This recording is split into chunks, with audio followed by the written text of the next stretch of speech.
সারা দেশে চলমান এসএসসি ও সমমান পরীক্ষা 2026-এ সারা দেশে 2697টি পরীক্ষা কেন্দ্র রয়েছে। 12,70,583 জন পরীক্ষার্থী অংশগ্রহণ করেছেন।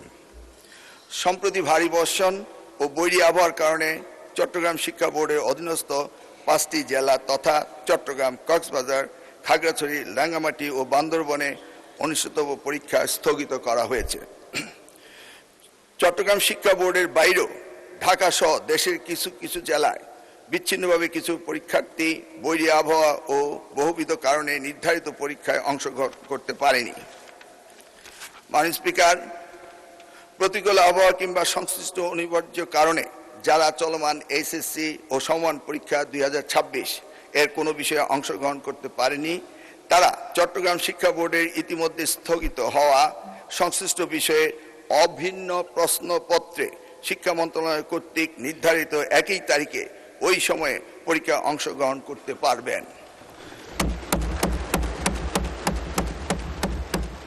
মাননীয় স্পিকার, যেহেতু এইচএসসি পরীক্ষা শিক্ষার্থীদের জীবনে একটি অত্যন্ত গুরুত্বপূর্ণ ধাপ, তাই বিশেষ বিবেচনায় এই বিশেষ সুযোগ প্রদান করা হলো।